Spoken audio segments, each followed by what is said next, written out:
this side of time, there were two towns. Now, in one town, the most important thing were stores. All kinds of stores, bakeries and banks, hobby shops and haberdasheries, groceries and gas stations. And the most important people in this town were merchants. All kinds of merchants. Clothiers, apothecaries, blacksmiths, and barbers. In fact, everyone in this town had a job, and no one thought very much of anything else. To be sure, they worked. To be sure, there was always money being made. And once they were sure, they worked and worked and worked and worked. It was as if everyone really needed to tend the cause of legal tender. Now, legal tender is an old-fashioned word for money.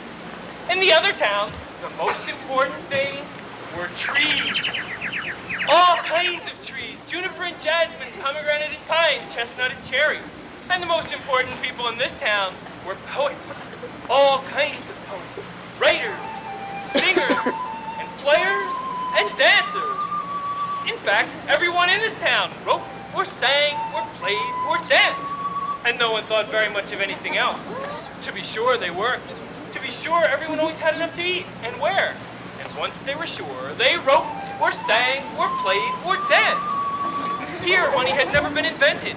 Everyone's needs were satisfied by trading in kind. Now, in this town, there lived a young dancer named Alonso, whom everyone loved, for not only was he a very fine and happy dancer, he was also a magician. And even while he danced, he would produce a beautiful rainbow-colored scarf, sail it through the air, and as it fell to his hands, out would come beautiful, fuzzy rabbits. Dozens of them. One day, Alonso decided to journey away from his native town to see the countryside.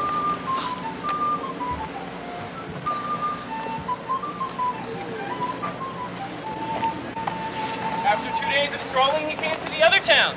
The first shop he saw was a busy eatery where people were dining on all sorts of delicious and good-smelling foods. Hungry from his travels, Alonso danced into the shop and asked for a bowl of lamb stew and a huge salad of fruits which he had never even seen before.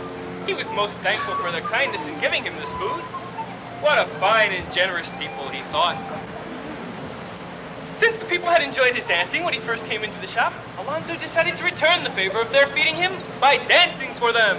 So he carried his dishes into the kitchen, thanked the cook as best he could, not knowing the language, and proceeded to dance his way toward the center of the shop. And down the street. Well, as you might imagine, it was not long before the cook had an officer arrest Alonso and throw him in jail.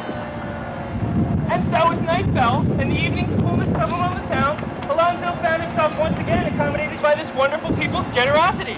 It took him some time to get used to a hotel room with bars in place of a fourth wall, but he surmised that this must be some advanced refinement of central heating. And he went to sleep, as did everyone else in the town. But the rabbits he had given away that day did not sleep. They were hungry and went about all over town looking for food. Two of the rabbits found some large stacks of paper money. They began nibbling, only to discover that they enjoyed its taste. It was a refreshing change from lettuce, and so they ate, and soon it was gone, and they began to look for more. But not before word of this tasty new lettuce had reached the rest of the rabbits. Not an hour passed before rabbits all over town were devouring every bit of currency they could uncover. The next morning, the shops opened at exactly the right time. But when the shopkeepers opened their money tills, they found them empty. The bank vaults had been depleted. The town was completely devoid of legal tender. But money or no, the day's work had to be done. There were clothes to be made by the clothiers, drugs to be mixed by the apothecaries, horses to be shod by the blacksmiths, and hair to be cut by the barbers. Everyone began their first jobs of the day wondering how they would pay or be paid. Lunchtime came and the merchants and shopkeepers gathered at the eatery, busily discussing their problems. Gradually, a very strange and unbusinesslike agreement took place. The cobbler needed 2 shirts, and the clothier needed a pair of shoes. Almost at the same time, they reached the same plan. Shirts for shoes. They were shocked that they had never thought of this before. Soon all sorts of agreements were being made. Pants for potions, haircuts for horseshoes, groceries for gadgets. What's more, the people agreed with the eatery's cook to pay for the meals for either services or merchandise in their shop. And the cook was very happy. The people of the town had discovered the art of trading in kind.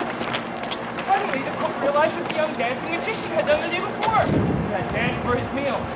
He sent an officer to release Alonso, but by this time he had easily released himself. and was already on his way down the road with the magic scarf. And so, the town of the stores learned from the town of the trees to pay more attention to needs than profit.